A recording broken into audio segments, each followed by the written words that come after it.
Y'all remember that viral video from back in February where a woman was forcibly dragged from a town hall in Coeur d'Alene, Idaho? Her name is Dr. Teresa Borenpaul. Well, there's an update. I was actually searching up information about the original story because I wanted to make a video about strategic civil disobedience versus what happened to Teresa, which was spontaneous disobedience. And I discovered that there is more to the story. We know now that the men who dragged Teresa out of that town hall were not law enforcement. I mean, yes, Sheriff Bob Norris was in the background cheering on what was happening, and he should have been protecting this woman's rights.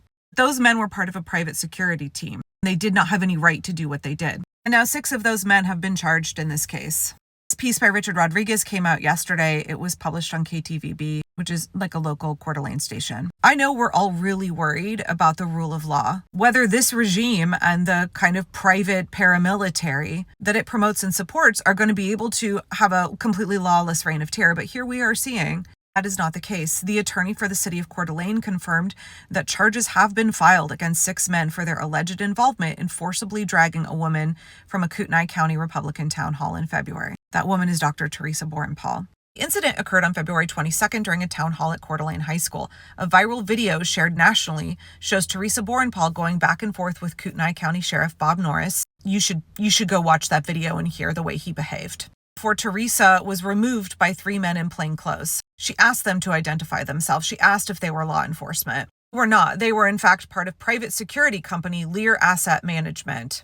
That company had its business license revoked for violating Coeur d'Alene city ordinances regarding security markings and identification. So I don't know what's actually going on with Sheriff Bob Norris, who seemed to support everything that these private security guys were doing to Teresa. But the Coeur d'Alene Police Department asked the city prosecutors to file charges, including battery and false imprisonment. Here are the men who have been charged and the charges that have been brought against them.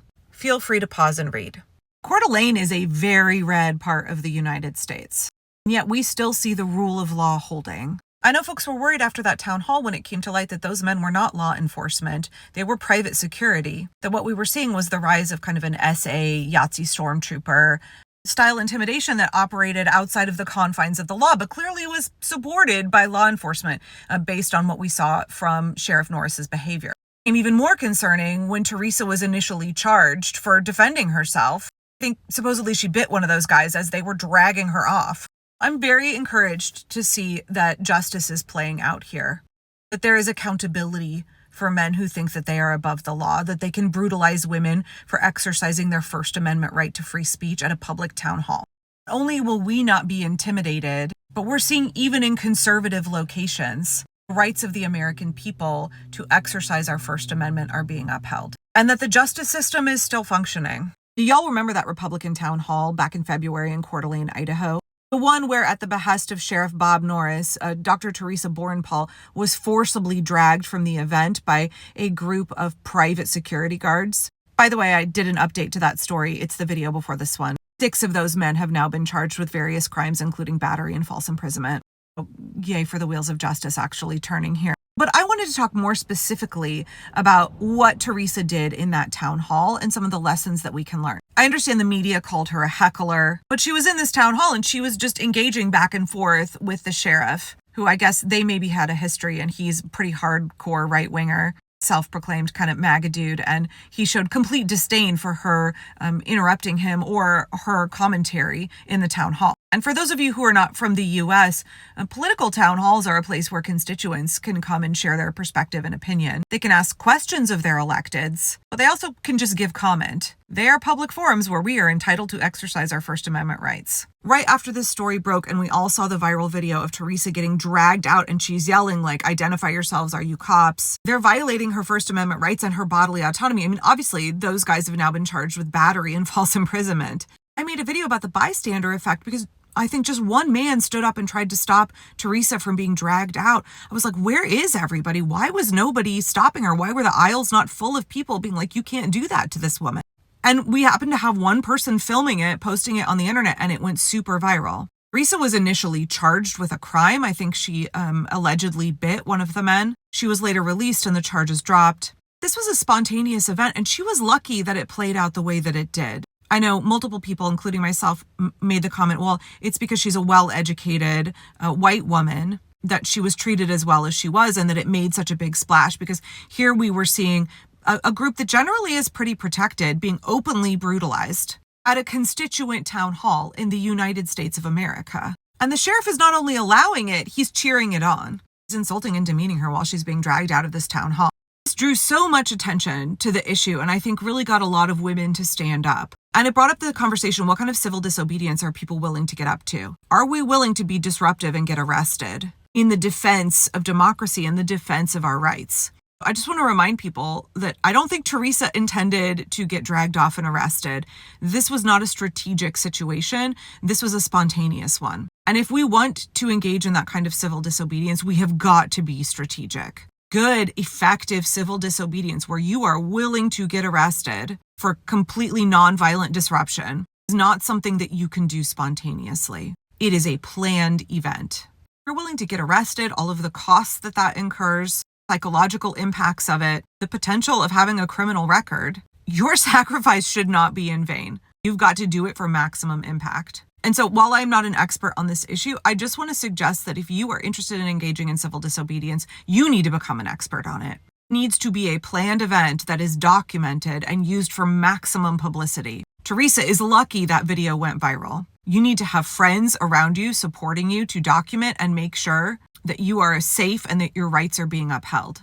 I would recommend that if you are planning on engaging in that kind of civil disobedience, that you have a legal observer there documenting everything that happens. You also need to have an attorney on retainer. Write their number on your arm with a Sharpie. Face ID on your phone needs to be turned off so that cops cannot access information on your phone. You need to understand that you do not resist arrest if that is happening to you. You need to have a bail fund ready.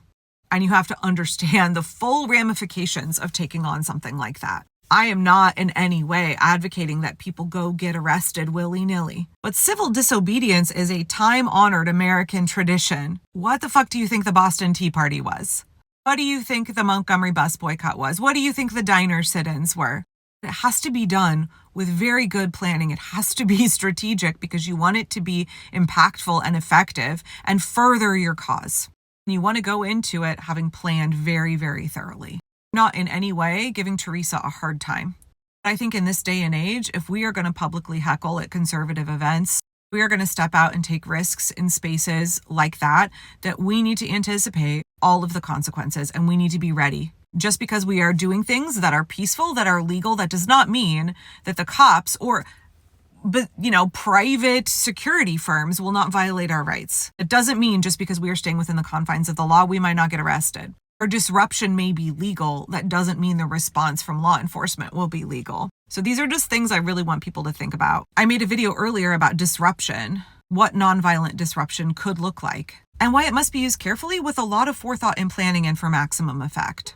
This is a subject that's been on my mind a lot as I'm seeing so many folks commenting that they don't appreciate how peaceful and family-friendly and joyful the April 5th hands-off events were, and that people want to be more disruptive. Being disruptive is a tactic.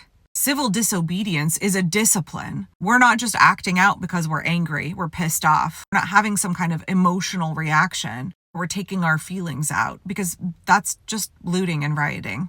We aren't down for that. Conscious, strategic, organized, well-planned, maximizing the use of our resources, and doing what we can to stay within the confines of the law and be peaceful. Nonviolent resistance doesn't mean that the state will not be violent toward us, but we don't need to be giving them excuses to do so. We need to understand that they might be that way, and we have to be willing to take that.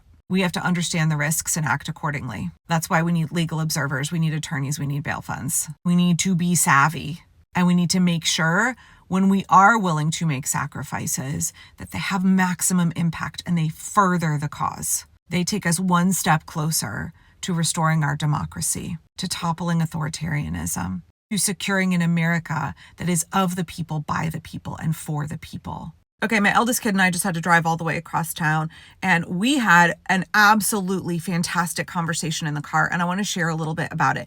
Also, I just want to say, having Gen Z children, having teenage and young adult children is really, it's fucking awesome, y'all. We have the most challenging conversations. My kids bring all kinds of interesting points to the table that I would never have thought of. They have a perspective that is unique. They know so much about so many things that I'm just absolutely clueless about. We were talking about what it means to be disruptive, because we've seen a fair amount of criticism of the April 5th hands-off events that they weren't disruptive enough. What do we mean by disruptive? Well, the one in Portland shut down the interstate for hours.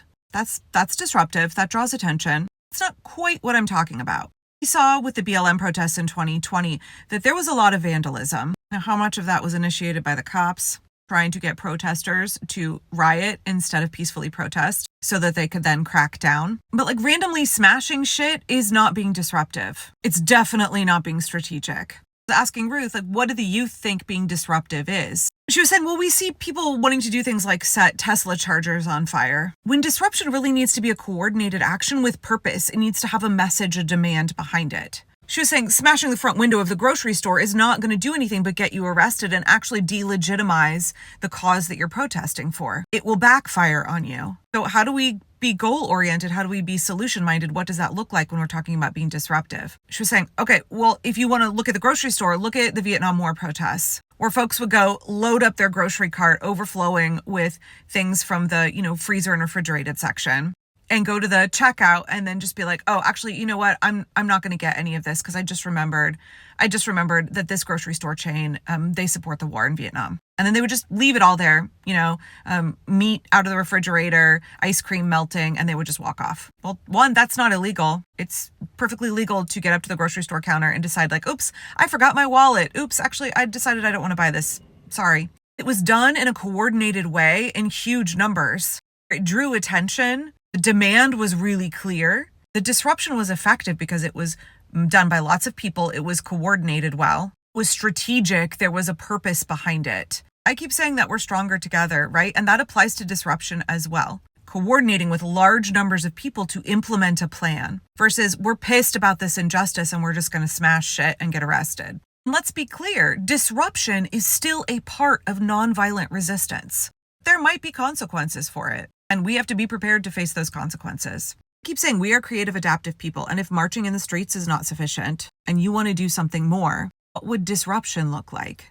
Are you willing to face the consequences of that kind of civil disobedience? So that means, do you have a lawyer?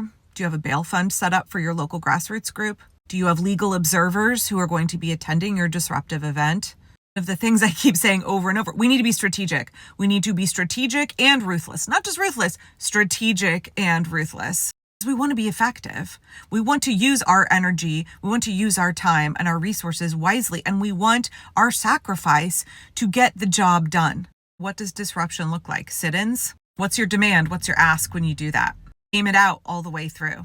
Are you planning something that is within the confines of the law? Not illegal, but is definitely disruptive. Do you have sufficient buy-in so that there is enough impact, enough people participating? Do you have media contacts that you are reaching out to draw attention to your disruption? Again, do you have legal observers? Do you have a bail fund? What's your demand? What's your goal of the disruption? And how does carrying it out get us closer to achieving liberation? I actually want to talk more about civil disobedience, although I'm sure it will get incredibly suppressed on this platform. So make sure that you follow me on YouTube, Parkrose Permaculture. Okay, more in a bit. On my video about disruption, this comment was left: the hands-off organizers here absolutely would not let us enter the streets or be anything but orderly and respectful. Yeah, absolutely, because being disruptive was not the point of that protest. And this is precisely what I mean when I talk about how we need to be strategic. If the organizers have not planned for and carefully scripted what disruptive actions are going to look like, we should not be engaging in them. Unless there is a strategy, a plan in place, unless there are legal observers, unless the whole group understands what kind of disruption we are supposed to engage in, we should not be disrupting during a peaceful protest. Stepping out into the street to stop traffic during a peaceful protest, that is not an organized disruption. That's just you gonna get hit by a car and piss off the cops. It's completely unstrategic. It's not furthering the goal of the event. Good organizing is organized. It's scripted, it's intentional. Civil disobedience needs to be planned.